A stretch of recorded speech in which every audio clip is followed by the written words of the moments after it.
प्राणायाम आप लोग सभी जानते हैं, मैं तो केवल याद दिला रहा हूं आपको। उसका नाम है अनुलोम विलोम प्राणायाम। आपकी दोनों नाड़ी एक्टिव हो जाती है, चंद्र नाड़ी और सूर्य नाड़ी। जब दोनों नाड़ी एक्टिव हो जाती है तो बॉडी के अंदर, पूरी बॉडी के अंदर अपने आप ही ऑक्सीजन का प्रवाह होना शुरू हो जाता है। और ये प्राणवायु है, जहां जहां प्राणवायु रहती है शरीर से बीमारियां खो देती हैं। चलो शुरू करते हैं। पहले लेफ्ट साइड बंद करें और राइट साइड से श्वास लेंगे, लंबी श्वास। जिस नाक से श्वास लेंगे उसके अपोजिट से छोड़ना है, जिससे छोड़ा से वापस लेना है, उसके अपोजिट वाले से भी बाहर निकालना है। बिल्कुल सिंपल से, इसमें कोई टेक्निक नहीं ज्यादा।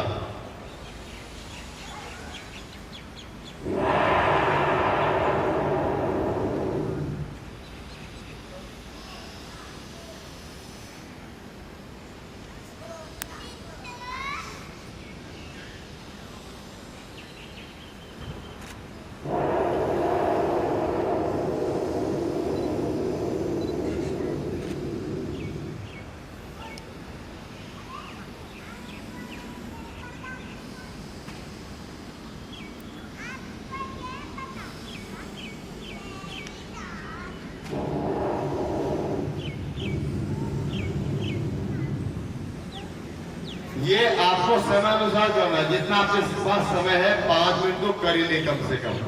ये बहुत जरूरी है बॉडी में ऑक्सीजन के लिए, पूरी बॉडी में ऑक्सीजन आपकी जाए। आइए नेक्स्ट। मैं केवल टाइम के हिसाब से नहीं करा रहा हूं, आपको केवल बता रहा हूं कि ये करनी है, ऐसे करनी है। और आपको कोई दिक्कत परेशानी, ये जो वीडियो बनती है आप तक भी पहुंच जाएगी। और बाकी इंस्टाग्राम पर आप लोग मुझे फॉलो कर सकते हैं, योगाचार्य विष्णुदेव के नाम से। वहां पर आपको बहुत सारी वीडियो मिल जाएगी। तो अब बात करते हैं ऐसे प्राणायाम के बारे में। अगर आप मोटे हैं तो पतले हो जाएंगे, पतले हैं तो ठीक हो जाएंगे। अगर गांठे हैं तो डिजोल होनी शुरू हो जाएगी। आपको अगर पथरी बनती है, कुछ लोगों को स्टोन बनती है, आप निकलवा देते हैं वो फिर बनती है, क्योंकि बॉडी का प्रोसेस है, वो बॉडी की नेचर है ऐसी। तो अगर आप ये प्राणायाम करेंगे तो नहीं बनेगी। शरीर में कहीं भी कितनी भी गांठें हैं, अगर आप इसको लगातार करेंगे तो गांठ है तो चली जाएगी, नहीं है तो कभी नहीं बनेगी। हीमोग्लोबिन कम है वो भी नॉर्मल हो जाएगा। आपके इंटरनल ऑर्गन्स के लिए इससे बढ़िया कोई प्राणायाम नहीं है। इस प्राणायाम का नाम है कपालभाति। नाम सुना होगा आपने। आराम से किसी की मुद्रा में बैठ जाए। अभी मुद्रा, इसके बाद मैं मुद्रा बताऊंगा आपको, तो आराम से बैठ जाए, ध्यान मुद्रा में बैठ जाए। रीढ़ की हड्डी सीधी, 1 सेकंड में 1 स्ट्रोक। जिनको बीपी बढ़ा हुआ है वो 1.25 सेकंड के अंदर 1 स्ट्रोक लगाएंगे, यानी कि 1 मिनट के अंदर 45 बार करेंगे। जो नॉर्मल है, ठीक है, वो 1 मिनट के अंदर 60 बार करेंगे। चलो करते हैं, शुरू करते हैं। श्वास बाहर, पेट अंदर, श्वास बाहर, पेट अंदर। जबरदस्त रिजल्ट आता है इस प्राणायाम का। इसकी जो हैवी डोज मानी जाती है वो आधा घंटे की मानी जाती है। अगर आप प्रॉपर किसी बीमारी के लिए कर रहे हैं, नॉर्मल वे में करते हैं तो आप 5-10 मिनट में भी करेंगे तो भी हेल्दी रहेंगे। चलो शुरू करते हैं।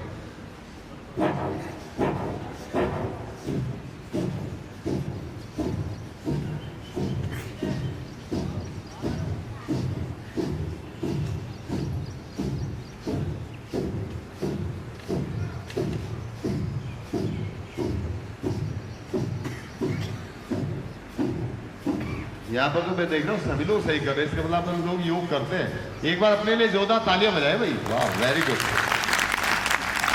Healthy game, very nice.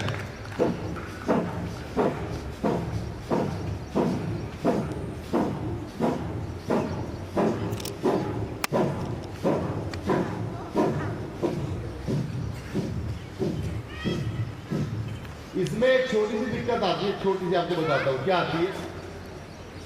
जो लोग जब शुरुआत करते हैं वो जैसे ही 2-3 मिनट से ज्यादा करते हैं तो उनकी रीढ़ की हड्डी में या फिर बैक में थोड़ी मसल्स के अंदर हड्डी के अंदर नहीं, मसल्स के अंदर थोड़ा थोड़ा पेन होने लगता है क्योंकि हैबिट नहीं होती। तो उसका एक ही तरीका है, तुरंत 2-3 लंबे गहरे श्वास ले ले, एकदम नॉर्मल हो जाती है। ऑक्सीजन का जैसे अंदर प्रवाह हुआ तो एकदम न्यूट्रल।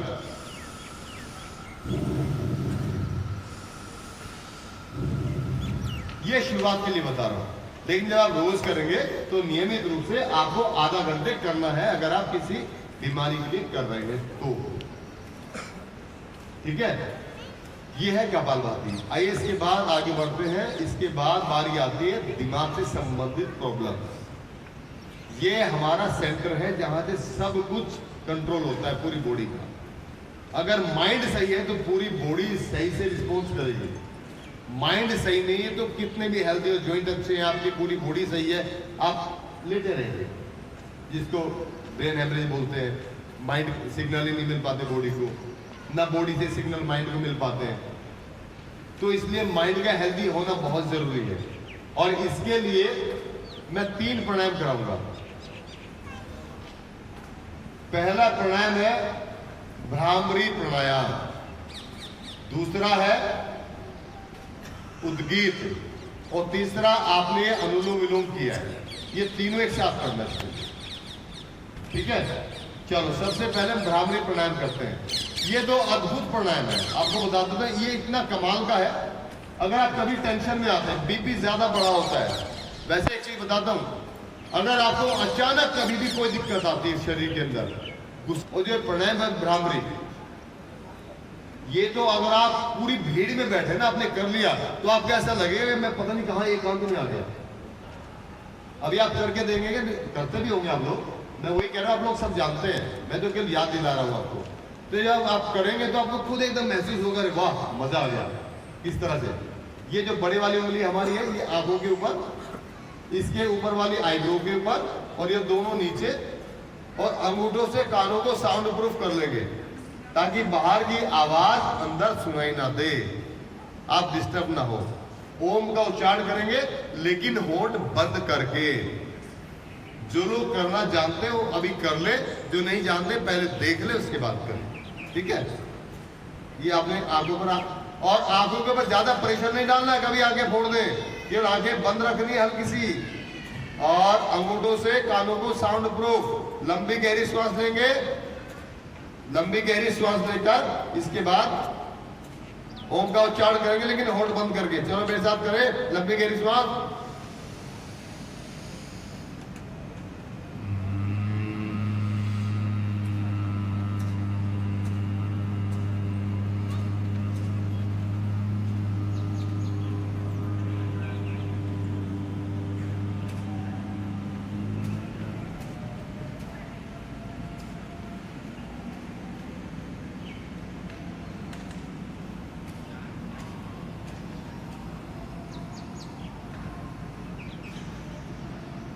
जरा बताएं कैसा महसूस हो रहा है जब आंखें खोलते हैं। सारी की सारी जो ग्लैंड्स होती है ना, वो सारी एक्टिव हो जाती है, एकदम पॉजिटिव हो जाती है। बॉडी के अंदर से जितने ग्लैंड से जितने भी केमिकल्स निकलते हैं, रस निकलते हैं, वो सारे प्रॉपर वे में निकलने शुरू हो जाते हैं। तो इसलिए एकदम पूरी बॉडी के अंदर पॉजिटिविटी आ जाती है। तो इसको तो अगर आप रोज नियमित रूप से 5 बार भी कर लेंगे, ज्यादा बार मत करना। कपालभाति को छोड़कर जितने प्राणायाम अभी तक कराए हैं, इन सब में आपकी आयु बढ़ती है। आप कहते हैं ना श्वास पूरे हो गए इसके, तो जीवन श्वासों पर आधारित है। अगर आप नॉर्मल वे में 14 बार श्वास लेते हैं 1 मिनट में, अगर हमने ये प्राणायाम किया है तो कुछ प्राणायाम के अंदर तो हम 1 मिनट के अंदर 2 या 3 ही ले पाते हैं, तो हमारे 11-12 श्वास जुड़ गए, प्लस हो गए। एक कपालभाति प्राणायाम है जिसमें श्वासें घटती हैं क्योंकि जल्दी जल्दी हम श्वासें ले रहे हैं, लेकिन जब ये करते हैं तो एकदम ये बैलेंस हो जाती है। ठीक है, चलो एक बार फिर करेंगे। बस ये भ्रामरी प्राणायाम यहाँ पर रखे, ये बड़ी उंगली आंखों के ऊपर, उसके ऊपर वाली आईब्रो के ऊपर, और फिर अंगूठों से कानों को साउंड प्रूफ, लंबी गहरी श्वास लेंगे, ओम का उच्चारण करेंगे लेकिन होंठ बंद रहेंगे। पूरी बॉडी में ओम का वाइब्रेशन होगा। ओम